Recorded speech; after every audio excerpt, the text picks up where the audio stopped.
Hey guys, sorry it's been a while. Going to do a bit of a special here, a little bit of a special edition. We're still going to have some comic book stuff, but later on in the episode. But what I thought I'd start with is, you know, I haven't showed you any of this stuff, and I mean, I'm a collector of all kinds of different things, and one of the things I've collected a lot of over the years is Dungeons and Dragons modules, because you know, back in the day we used to play it.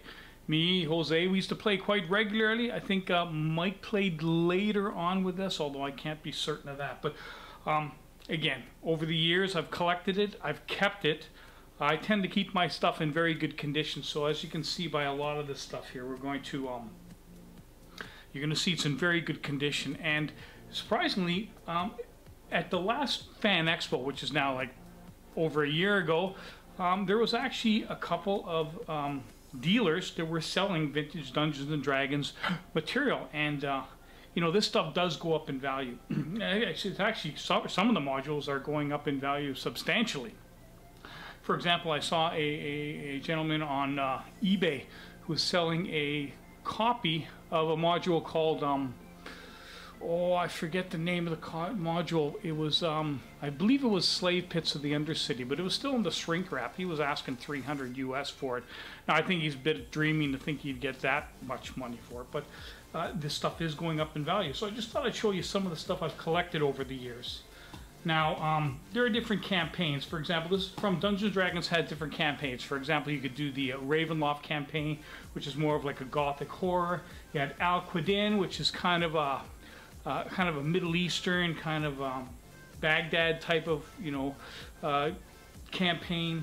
They had the Spelljammers campaign, which is sort of like, you know, D&D in outer space. Forgotten Realms, which is very, very popular. And of course the classic Greyhawk campaign, which is the one that we would play most. So I'm just going to show you a couple of these. These are, this is again Forgotten Realms Waterdeep. This is a kind of a supplement, so I don't know if this is so much a module as it is just a compendium that you can use for building a campaign.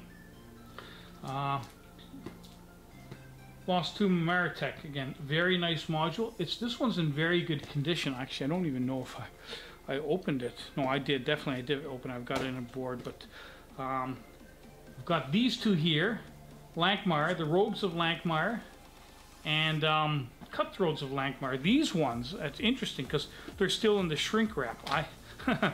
I didn't even open them, so although I bought them, I never did get a chance to look at it or play it. So I'm just going to put those over here. Now, the Monster Manual. This is, again, Dungeons & Dragons is on like its 5th edition now. This is actually one of the newer Monster Manuals I bought. By newer, what I mean is, this one is from around 1985, and so I mean, but again, in perfect condition. But if any of you have been watching or have watched Stranger Things, this is the Monster Manual that I think most of you guys are used to seeing. This was a classic Monster Manual that came out in 1978, I believe. So yeah, this one goes back quite a while. But this is the one they use in Stranger Things. As you can see, most of the artwork, everything is in black and white, but a very good module. And again, trying to find one of these in top-notch condition is not easy, so I'm really happy with that. I'll put that over here. Ravenloft, again, Ravenloft is another Dungeons & Dragons campaign. It's kind of a gothic horror type of campaign, so you got a lot of things to do with, you know, Dracula, the undead, stuff like that. And all these different modules, and I love the artwork. I think it's really spectacular. And, what else do we have here? Player Survival Kit. Again, more supplements that you can use to build your campaign. Ravenloft module, Feast of Goblins. Magic Encyclopedia. Waterdeep in the North by Ed Greenwood. Again, Ed Greenwood was at the Fan Expo a few years ago. Again, more modules. These aren't actual modules so much as they're tools that you can use to create modules and give you a lot of information about the world of Greyhawk in this particular, sorry, Waterdeep in this particular case. Al-Qaeda, again, more of like a Middle Eastern type of campaign if you're doing something like that. Ravenloft, Isles of Terror. This is a module. Now, in case you don't know what a module is, back in the day, D&D used to release individual modules. So each one of these modules could then range anywhere from, you know, $3 or $4 back in the late 70s to, you know, $10 to $12 back in the 80s or 90s. Each one was a separate campaign, meant to take the characters from the beginning to the end of a story and increase the level of your character. Now, certain modules you might, for example, I'm just giving you a quick example here. This is a box set for the Underdark campaign. Now, Underdark is underground. I guess if anybody are aware of the stories about Dris Duuden, which was a drow elf, a lot of those adventures took place in the Underdark. And this is a box set. This is one adventure, but it's a very large adventure, and it's designed to take your character from, I believe, level 1 right up to level 10 by just playing this one campaign itself. Box sets became very, very popular in the very late 80s, or sorry, I think the early 90s. Ravenloft. This was the original box set for the Ravenloft campaign. This included everything you need to do a Ravenloft campaign. You've got the different domains. You've got a giant map. This is actually the Dungeon Master's map, so when he's rolling his dice, you can see what he's doing. You can hide what he's doing. You also get the different charts. So yeah, everything you need to run a Ravenloft campaign was in this box. So again, I've got everything. This is the map of Ravenloft, and each land is controlled by a different demon, and or a different monster who's been cursed to live his entire life in Ravenloft, where he was actually the master of his realm. Of course, the catch is that you can't leave; they're stuck there. So, anyways, yeah, this was probably one of my favorite campaigns to play, the Ravenloft one. So I'm glad I have that. And again, the box. This one is from, I think, 93. Yeah, 93. 93 was when the Ravenloft campaign came out. I've got quite a few box sets again. It's Al-Qaeda, Adventures in the Desert, and you can see the I don't know what that's, a genie there, but everything you need to conduct a campaign. And again, this one looks like it's just store-bought, so I don't know if we ever actually played this one.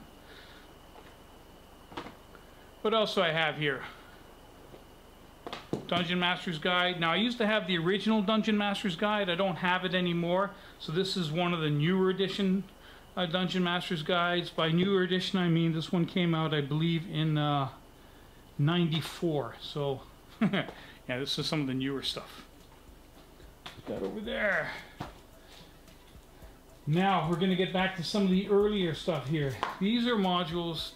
This is what I mean by original Dungeons and Dragons modules. During the Dungeons and Dragons actually started, I think, in 1974. So if you're finding modules from, you know, the 70s, that's very rare. But most of this stuff is from the 80s. For example, this one here is from 1983, Beyond the Crystal Caverns. This was a UK module, built and designed in the UK. And again, each one was an individual campaign that was run by the Dungeon Master.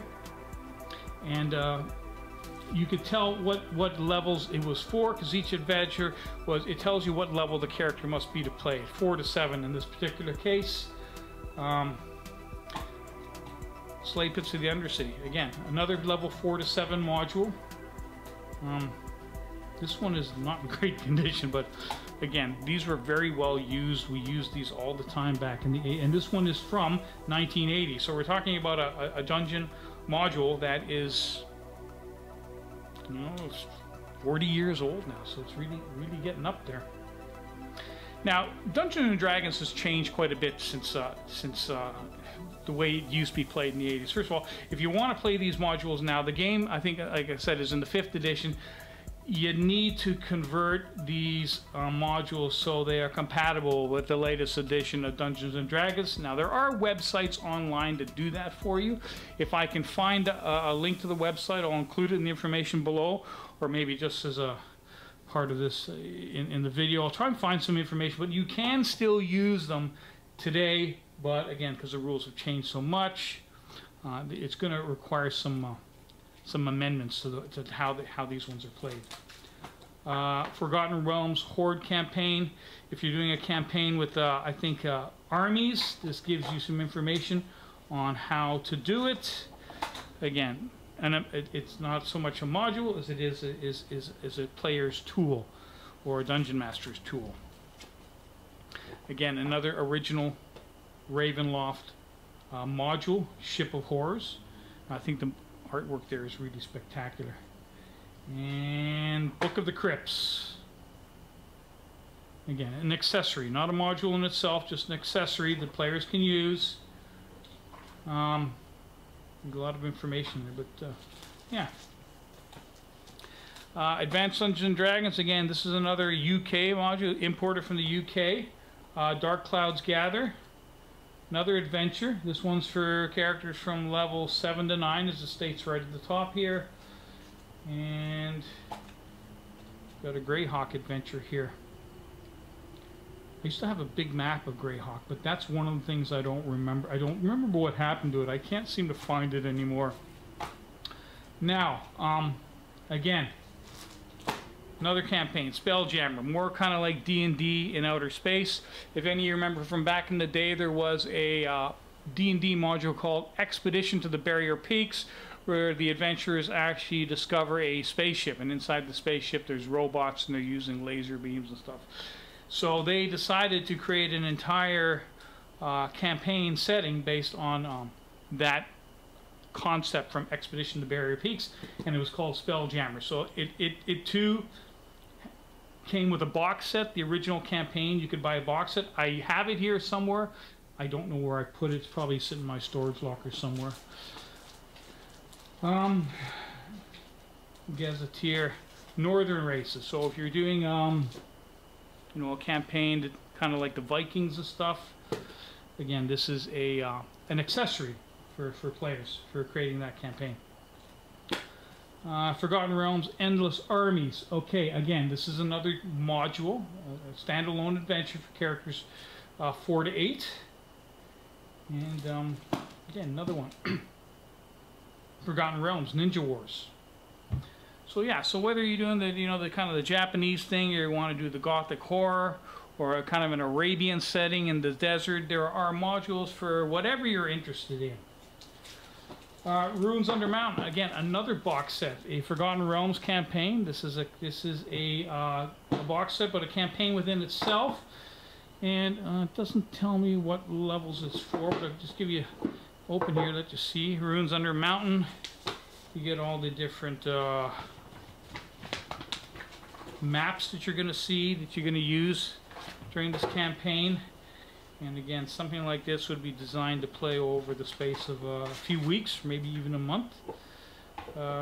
Very nice book set. One of my favorites, Menzoberranzan, the legendary city of the Drow Elf, the Dark Elf. Now, this was, even in this day, this was a very expensive box set. I think even back in the early 90s when this one came out, yeah, you're looking at 36 Canadian back then. So this one's from, I believe, around 92, 93 when this box set came out. And again, everything you need to run the whole campaign is in the box. You get to get all the manuals, the adventures. Even comes with little figures, little action figures that go. There's quite a few of them actually. Wizards, and I think that's Drist. I don't know if you're aware of the R.A. Salvatore books, but there's a lot of books written on Drist Uden, who's like the Dark Elf, probably one of the most famous Drow elves in the entire world of Dungeons and Dragons. You got artwork, different characters. It tells you on the back the information about each character, their level, the amount of damage they can cause, and that's Mark's Elder Boy houses. So these are in the Drow City. There's different houses. They're competing factions. Think of them like corporations. They're evil, very evil, and they compete against each other to obtain wealth and power. And so you get the maps that come with the box here, including the map of the entire Drow Elf City. And so it is. That's Menzer Branzan, and these are the maps that, I mean, again, not easy to get to, and a campaign that is actually designed to last a couple weeks, if not longer. So no shortage of information for the DM, the Dungeon Master in this campaign. That much is for sure. So I'm going to throw all that back in there. Getting there. Again, probably have a whole lot more stuff, but I just haven't had a chance to go through it all. But again, another Forgotten Realms campaign setting for the Forgotten Realms. Comes with different boxes. If all the information you need to run the campaign. And yeah. The maps, you got like a acetate to go over the maps. Things have changed. And look, Undead Dragon, isn't that fantastic? Undead Dragon, yeah. Now finally I'm going to go to the really early stuff. Now anyone who started playing Dungeons & Dragons back in the day, these are probably the modules you started with, or some of the modules you started with. Village of Hamlet, Advanced D&D, Module T1. Came out in 1979, so again, very early adventure, made for very early level characters. I think levels 1 to 4, I believe. Yeah, novice levels. So when you first get started, this is one of the first modules that you might have played. As you increase in value, increase in experience, and you go up, Advanced Dungeons & Dragons, Tuma Kutoa. This is the very first module that I bought myself. I bought this back in the days, and as you can tell by the condition of it, I mean, it was very well used, so we played it quite a bit. And the final thing I'm going to show you, and probably my favorite thing in my entire collection, is B2, Keep on the Borderlands. Most people, at least most people my age, when you started Dungeons & Dragons, this is the module that you started with. It's an interesting, first of all, it's a really great adventure, but more than that, I'm going to just open it up here. There is information included in this module that essentially allows you to almost run the entire campaign using just this book. So it gives you charts, it gives you you know, the costs of different items, and essentially using this book, if I can find it, see here it is, a lot of the charts, the character attacks, monster attacks, saving throws, the cost of weapons and equipment. So when you're designing your character at the very beginning, each character starts with a certain amount of money. You know how much it's going to cost you. For example, a hand axe will cost you 4 gold pieces. A battle axe, a two-handed battle axe, will cost you 7 gold pieces. So everything you need, TSR is included in this book. So when me and Jose used to play back in the early 80s, we could run the entire campaign just almost using this entire book. I mean, there are certain other things you needed. I mean, honestly, you should have bought it. We did buy. We had the original Player's Handbook as well. Unfortunately, I don't have one here to show you, which gives you everything, wizard spells up to level, I don't know, level 18. It gives you all the charts you could possibly need. And but the point is that you could use this to run your entire campaign. Even if you had nothing else, you could get away with it. As you can see, the map is blue. Now, the reason the map is blue, now, again, not too many people know this, but back in the 70s and 80s, there used to be things called Xerox machines. And what the Dungeon Master with a Xerox machine basically makes photocopies. So what you take is you take this to the library or the post office, you'd put it down on the Xerox machine, it would photocopy the map, and what we used to do is we give each individual player one so they could write their own notes on it and follow along. It just made things easier. And every single module is the same in that respect. See if I can open this one here. Ooh. Double bagged it. Oh, what's this? This definitely doesn't belong. But anyways, so there's the map for the Tomb of Kutoa, Shrine of Kutoa. And as you can see, the map's all in blue. So anyway, so yeah, every module had a map, and that's each one was the same. What is this? I don't even know what this is. This is very interesting. It definitely doesn't belong to the Tomb of Kutoa, that's for sure. Okay, well, it's definitely a map to, probably belongs to one of the box sets. I'm going to have to try and figure out which box set it belongs to because it's not in the right place. Anyway, fair enough. I'll figure it out. Oh, please tell me. Okay, yeah, okay. You got to be careful. There's tape all over everything. But so anyways, guys, that's it. Hope you liked that. For those of you that are into Dungeons and Dragons, we've got some really nice comic book episodes, some really nice segments that we filmed before the whole COVID-19 lockdown occurred. So I think you're going to like what we have to show you. Some really spectacular books, and without wasting any more time, let's get down to it. Okay, next up we got a very early X-Men, and one of my favorite titles to collect. And yeah, Mike, I think this one's staying here tonight. I don't think it's coming home with you. That's what I think. Oh, you know the goons are outside. I'm sorry. I had to bring them. Wait a minute. Jose, I think you recognize this book. I recognize this book. last Actually, I think you guys had an equal opportunity to acquire this book from good old moi. Oh, yeah. This was one of the flip books that I was going to do, but I'm always, we're the Three Musketeers. Mike rescued it. Yeah, Mike rescued it from the flip, as they say. Yeah. No flip disky for Jose on this one. It went into the Mike stash, so to speak. And what can I say? It's a nice, presentable, mid-grade second-year X-Men. Yeah. Not necessarily a key, but a solid book. Absolutely, absolutely. Yeah. Yeah, I give it about a fine.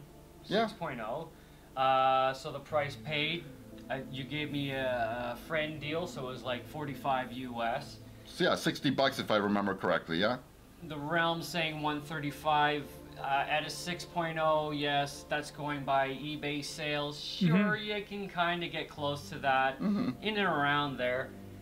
Cover is Warner Roth as Jay Gavin, Dick Ayers, and Sam Rosen. I don't understand what this as Jay Gavin is. And this does have a first appearance of the Supreme One, who only has about 3 appearances, so it's not a major character. Yeah, yeah. But nevertheless, I just love collecting them. I don't care if they're keys or not. I mean, X-Men is the one book. I've said this before. If it's a run book and it's below 100 and it's at a reasonable price, I'm picking it up. And in the fan, the fan letters in the back, it's got a letter from Frank Bruner as well, which cool. is kind of neat. Yeah, Bruno was a terrific artist. I mean, most notably known for that terrific 1974 Doctor Strange cover with the tentacles coming out of the sphere there, the reading ball. Actually, if I remember correctly, I mean, I don't necessarily pick up run books, but I mean, it was cool in the sense that this issue also, obviously, it says on the cover there, my appeal was, I mean, I wanted to know how Professor X ended up in a wheelchair, and this issue tells you how he lost the use of his legs. So, in that sense, it's not a key issue, because his origin happens really in issue number 12, the introduction of the Juggernaut. But I mean, this is more of an kind of extended take on how exactly he ended up in a wheel. Exactly. Understood. So in that sense, minor key, if you want to put it that way, but a solid enough run book. And like I said, I mean, I bought it because it was a fine book. And second year X-Men, around a fine. If I remember correctly, I think I paid something around the $100, $120 range. So yeah, I gave you basically a half price discount on it. But then I would have probably received around the same amount from a dealer. So I was very happy to flip it to you. Cool. Sure, yeah. Another notch in my belt. Another notch in my belt. Fantastic book, Mike. Fantastic. Thank you. And next up, we got Jose. We got, wow, these are some really nice Silver Age Archies you've been collecting over the years. Oh, this next one is the last one I picked up in that kind of like deal that I found them at the flea market there. Yeah. The Three Life with Archies, and this one Archie as Pure Heart the Powerful. This is his first basically series as the superhero Pure Heart there, issue number 1. This one it's got a little bit of kind of crackling, kind of spine break along the top of the book there.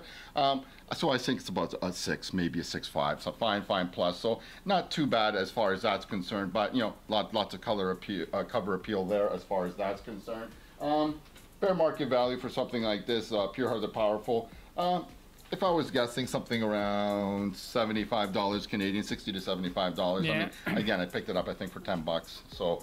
From that standpoint, I think the point to be making here is like if you're looking to make money buying and selling comic books, yeah, one of the best tips that I can give anyone is kind of know your Archies a little bit, yeah, because Archie collectors spend serious money, and you know sometimes and often even experienced comic book collectors kind of overlook Archies in a way as children books, and they sometimes give books away that are valued at sometimes hundreds of dollars. Yeah, for That's sure. the point I would make. I'm no Archie expert, but I recognized right away when I was flipping through those stacks of modern Archies that were like literally like, you know, were nothing. There were some good ones in the pile, and like that's the.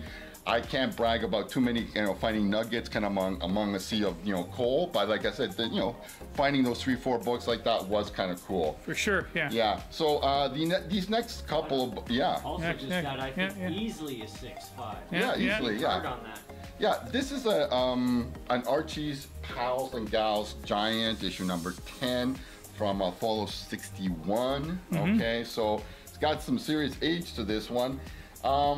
What I would say that, you know, there's good money to be made buying and selling Archie comics, and it appears that there's no slowing down the demand for these books, especially Silver Age Archies. Now, I think the 3 basic rules of thumb when you're looking at Archie books are 1, sex sells, 2, sexual innuendos sell even more, and 3, controversy sells the best. Now, if you're unsure about which books, which to sell, take a look at the cover, and more importantly, read the dialogue covers and trust your gut. Here, of course, you know, we've got both of them flirting with them, you know, wanting to sit with them, you know, Veronica saying, I'm taking Spanish lessons, but ooh, Betty, you should be taking French lessons, right?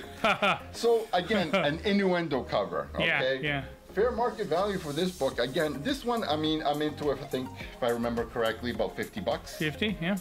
I think it's worth double that. I think it's worth $100 to $150. Fair market value for something like that. Serious I'm not book? going to make serious money, but I will make good money on this book. Okay. Again, 61. It's an early giant. Okay. The giants come from the late 50s. So, and the one thing I would say condition-wise, I mean, it's got really good cover appeal. It's got a bit of a wooger there on the cover. These are, you know, giant series, so there's usually spine problems. You can see it right there. Yeah. But other than that, very good cover appeal. So Very nice, I will yeah. do well with this book. What do you got underneath there? Then we got another, okay, Archie Annual, okay, Nice. 15th issue, okay, so again, innuendo covers, what sells, sex sells, you know, like, you know, here's Veronica, you know, verbally upbraiding Archie or basically ogling a pretty girl, okay? This is what you want. Yeah. This is what you want.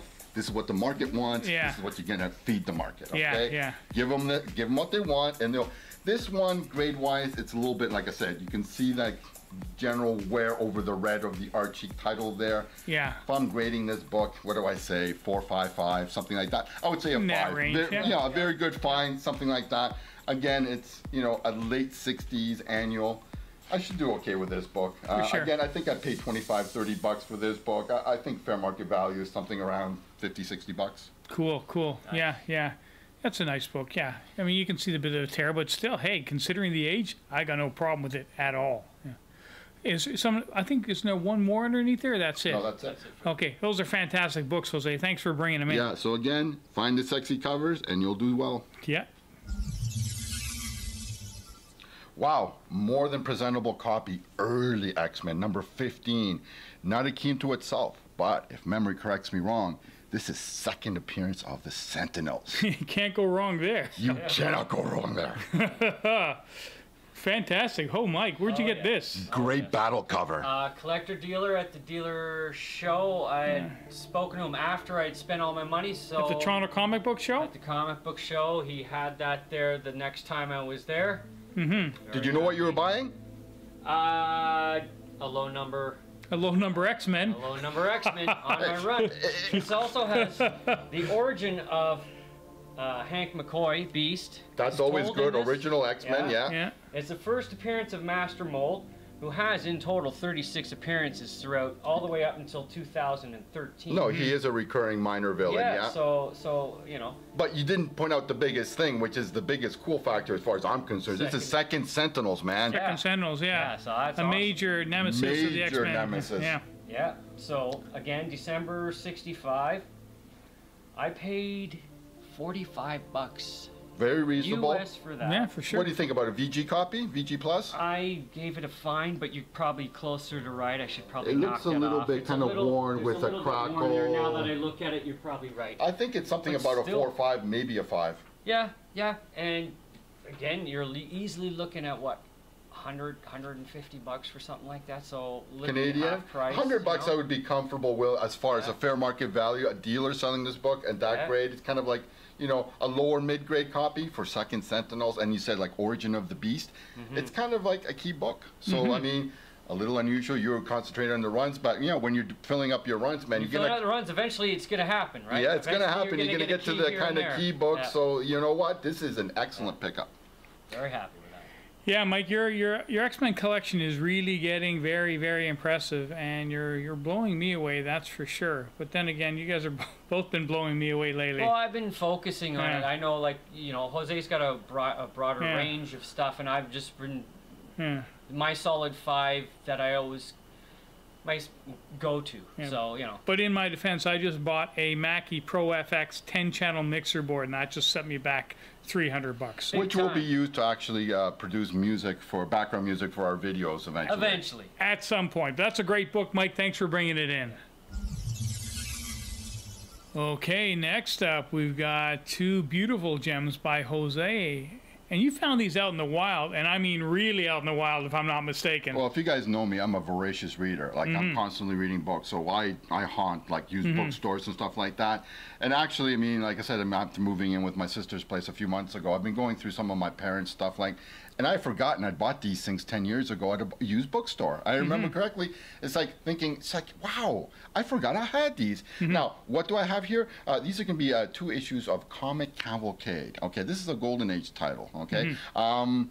This is first time we featured this is a funny animal book, something I'm not really that into, but I remember being in the bookstore and really not finding anything, but you know, in a section where you had kind of old magazines and other kind of, you know, esoteric kind of like ephemera and stuff like that. Yeah. A couple of these things, nothing really kind of outstanding, but these are solid, I would say, kind of like almost mid-grade books. Comic Cavalcade, for those not to know, it started out in like 40, 42 wartime years as basically a superhero anthology, and it featured tales with Wonder Woman, Golden Age, Green Lantern, and a Golden Age Flash. But unfortunately, like I said, post-war, I think around issue 39, it changed over when superhero popularities waned. It went over to, it switched over to a funny animal book. And then it was a funny animal book until the end of its run, okay? These books are, this first issue is 47. These are going to be from the mid-50s, like 54, 55, okay? Yeah. Grade-wise, they're about mid-grade, something between a 5 and a 6, something like that. These are giants. Again, this first one is 76 pages. If I remember correctly, I think I paid, I don't know that I paid this, but I don't think I would have paid more than $20. $20 for it, yeah. $20 each, okay? Because there's 2 books. This first issue is 47. The second issue is also a giant, but 68 pages. This one you can see is a little bit more faded. 68 page one, issue 61. Actually, the latest Overstreet guide, when I was looking this up, just to verify what I had, because I am flipping these two, again, to a dealer, probably Tyler from the Back Cave, who is a kind of like a funny animal collector also, as well as being a huge Archie collector. This one is noted as being scarce. This is near the end of its run, so probably publication numbers were falling off steeply before cancellation. Yeah. Again, scarce. What does that mean? The first book at fair market value, I think something around $100. This one maybe 50% more, 150. 150, yeah. Yeah, fair market value. And even in that condition with the faded cover? Yeah, I think so. Yeah, it's a scarce book. I mean, I think currently when I was checking also online, there was one beat to dog, kind of like a See, dog yeah. written to for $20. Yeah. And that's it on all of the eBay. So Cool. these are scarce books to have. Like, I mean, I should hopefully get around half fair market for these from the Yeah. dealer that I'm going to be dealing these with. Nice, Jose. And it's always nice to see something different, eh? Yeah, I mean, like, Yeah. I don't think we've ever showcased funny animal books before. I don't think we've shown Comic Cavalcade before.